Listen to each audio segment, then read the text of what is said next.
we want to get some organizations and people together and basically have some meetings to discuss what to do about the spray in our watershed. So we need to get more people involved, and we need to get them up to date on the current information that was buried decades ago. It's actually decades old, but it was buried. So it's been great to get some exposure, and we need to educate the people who are using it, because the people who are using the pesticide are not educated on the harms and the data. They just totally go by, oh, Health Canada says it's okay, or the World Health Organization said it was okay, so it must be okay, and that's like their ticket to use it, instead of being responsible and learning about the health effects and all the added chronic diseases. And the people who are exposed to it are not educated. And the people exposed, and yeah. How about yourself, Pauline? I don't want to go on. You want to say something about whether you think it is interesting for First Nations, or you are going to investigate it or something like that? Well, I would like to, I'd like to learn more about it myself so that I can share and bring some more awareness about it, especially with the current issue about the pest management plan, the proposed plan. So, and I would like to talk to some of the other First Nations locally, and as well as from the tribes that I'm associated with, that I'm from, during our stewardship meetings. So, because this has come up before, especially when we were talking about invasive plant species, how hard it would be to have a no pest management, no pesticide use, because everybody else is using it, and they don't want to not use it because it's legislated. So there's no accountability. There's zero accountability. Very good. So I have to thank Wendy Bales. I spent several hours yesterday at the farmers market near Mission. It's called Deroche Farmers Market near Mission, BC. And I have to thank a couple of people, and I remember a couple of people, and I thought I'll make this short video to cover that story. First, I need to thank Wendy Bales, a local organic farmer as well as a politician, and she has been a remarkable person in my view in bringing single-handedly awareness related to pesticide spray, particularly Roundup or the chemical glyphosate in that region, which is being sprayed all the time, not just in agriculture, but also by the Department of Forestry and the logging corporations, and for weed control and so on. And it's nasty stuff. More and more evidence is coming out. She has been single-handedly almost, fighting this issue and raising awareness and collecting people to join up in this effort. So thank you, Wendy Bales, for giving me this opportunity to spend some hours with your farmers market people, and I hope to go back there soon and again to follow up. I have to also thank a group called ACES, ACES, which stands for Actively Creating an Exceptional Society. What a wonderful name. And its director, Miss Dahlia Simpa, who sponsored me and allowed me to have a table. I didn't need a separate table, but anyway, I got one to share with Wendy Bales in her tent, where I put some pamphlets with regard to glyphosate testing that is now just now available to Canadians, and also about the problems with glyphosate, many information that is coming out, and some slides from my public speech events about how this problem is not necessarily science related in Canada. It's more related to corruption in politics, where knowingly some of our politicians are endangering the ecology, nature and people for the sake of profiteering by a few corporations. And being a political problem, it's my view that we cannot solve it without grabbing the political bull by the horn. I remember many other people, and I'm taking the names at random. Pauline Albert, she had a tent and a table selling homemade soap made of goat milk. I didn't even know you could make soaps with goat milk, and I got a few bars of soap with me. And she knows people back east in New Brunswick area where they are likely chronically ill due to pesticide exposure. So I gave her a pamphlet and asked her to tell her friends over there to consider getting themselves and their urine tested for glyphosate. I hope to catch up with her again someday, and I hope people who are exposed now take this opportunity to test their urine for presence of glyphosate for a start. Dan Halak, this is another gentleman that I met. He's got a remarkable story. He lives there and he has seen aircrafts going overhead or nearby in the sky spraying glyphosate all over. And he's got a pond which is part of the creek which allows agricultural and forest runoff to go through. And they used to have frogs there, but ever since this glyphosate came into their neighborhood, frogs have disappeared. He drinks water that is, I think, groundwater from a well, and neither he has tested his urine nor the pond water has ever been tested. And I think these are two good candidates, which two good samples that should be tested. And I ask the community to consider getting that done. If the gentleman can afford $119 per sample, then that's fine. Otherwise, maybe the community should help out in this case. I hope to catch up with him, and I hope to also visit his place to see how the layout is and where the aircrafts are spraying and how the pond is and so on, and maybe even help collect the sample. So that's Dan Halak. Then there is Art Green, a gentleman that is an aspiring politician standing for election in that region, and he is representing the Green Party, and that's his brochure, and he's standing for Mission Musqueam Fraser Canyon, and he says he's his own fundraising manager, and he's raising some money now, and he hopes to catch up with the rest of them. And he has been working, interestingly enough, before in the BC Forestry Department.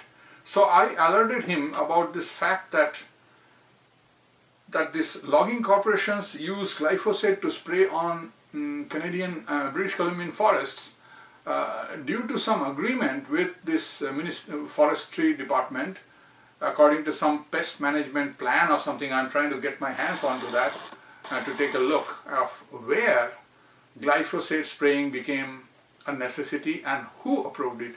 And as far as Art Green is concerned, I have suggested that he contacts Miss Kate Story, the ag critic of the Green Party from Manitoba, who really knows the subject, and she literally nailed it on a video on my blog when I spoke to her on phone.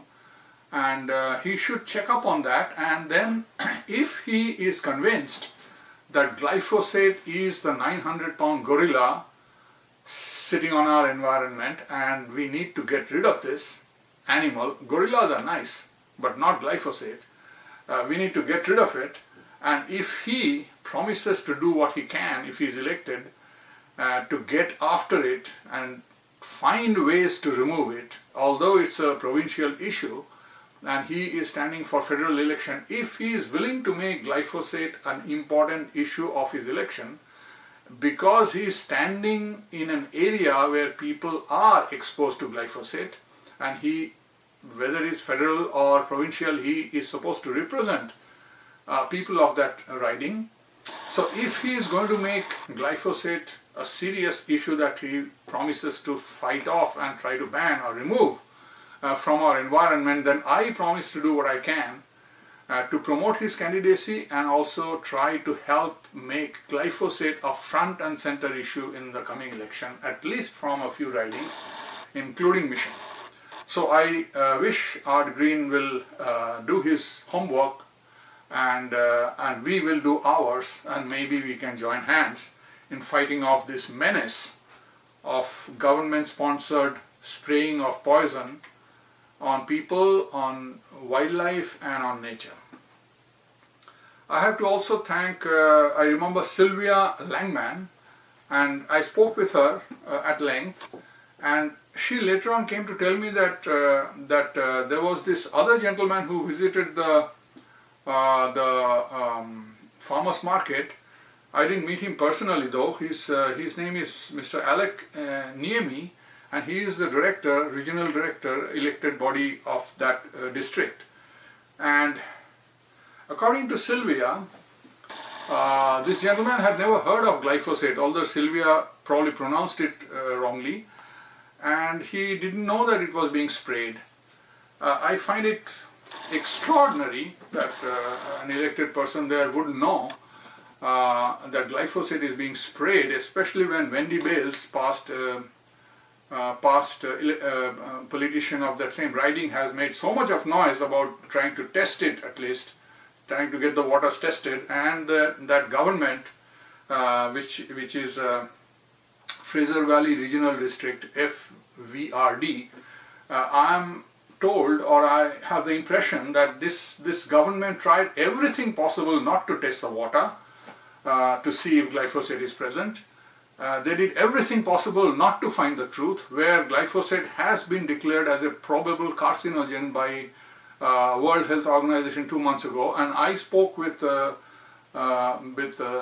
the scientists who have exposed in the last couple of weeks the possible fraud or unethical practice done by Monsanto when they registered glyphosate as a herbicide, when they claimed that it was harmless, whereas the document they submitted clearly showed that it caused harm, great harm in many ways to many kinds of mammals, and therefore it should never have been accepted to get into our food system or into the cattle feed or into the environment, where it can greatly harm the living flora and fauna.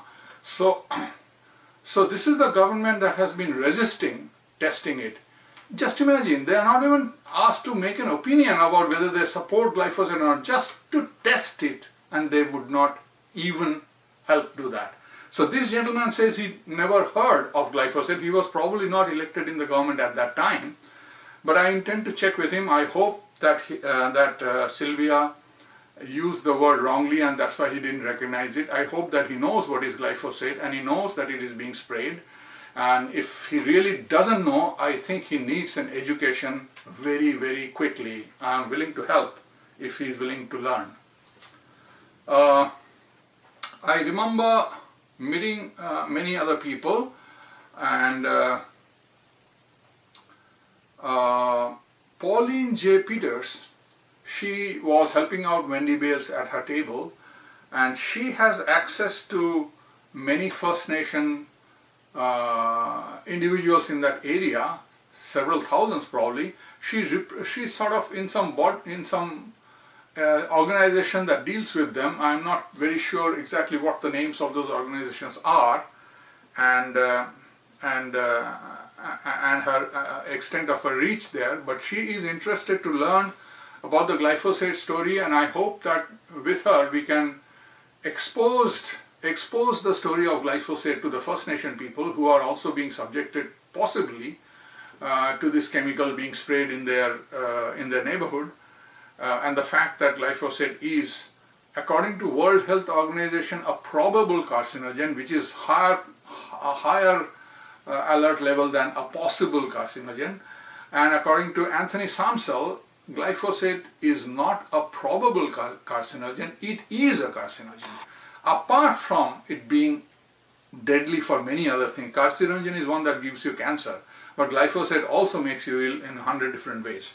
And you need to watch those two videos I made with Anthony Samsel to get a glimpse about it. You should also consider going to my blog, www.tonu,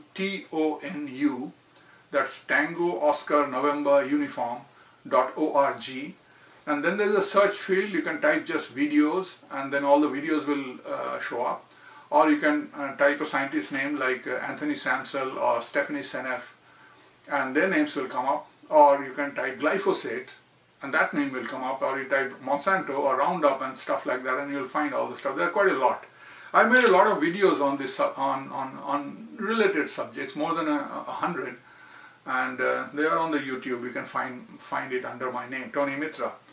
So I also remember, so I have to thank Pauline Peters, and I hope to catch up with her also with regard to exposing the story of the glyphosate and what we can do now, starting with testing, and what we can do to push back at our political system that allows this nasty stuff to come in the coming weeks and months. I also met a lady called Heather Morlacci, I think that's what her name was. I'm not 100% sure of the last name. I look forward to meet them again, probably with more time individually, and even record your comment, your concerns on this subject if you are willing to talk on record, or join hands with you in whichever way I can to raise awareness or deal with the testing or deal with the political process. There is perhaps candidates that are not so deserving, but shoehorning them into a party that is likely to win, where people vote based on parties and not based on candidates. And this is one pet peeve for me. I think people should vote on candidates, whether it's party X, Y, Z, green, yellow, polka dotted, whatever. Just vote for right persons who has a strong conviction on issues that matter to you. For example, glyphosate. And don't go for parties. I know some politicians in the Green Party, which is supposed to be the most environmentally friendly, some politicians are outright supporters of GMO, and they have been involved in their professional life spraying glyphosate, and I tried to expose them that this guy is an imposter. I mean, such people should never be allowed to stand for Green Party, but they did, one way or another. And luckily for me, after making a heck of a lot of noise, such people, at least one of them that I know, has been forced to withdraw his nomination, his bid to stand for election, and luckily Green Party has been saved a major embarrassment. So these are kind of examples where I would say that damn the party, vote for the person. I really hate political systems where people, hate means I strongly dislike political system where people vote to a party assuming that everybody will follow what we think the party is supposed to do, and then they get elected and go do things exactly the opposite. And so therefore it is, I for one would be happy if parties were dissolved and everybody is an independent. I would be, I have no problem. I would vote for the individual any day. So if the most effective, committed person that is willing to fight glyphosate, irrespective of what the party says, even whether he stays in the party or is chucked out from the party, he is still going to fight glyphosate.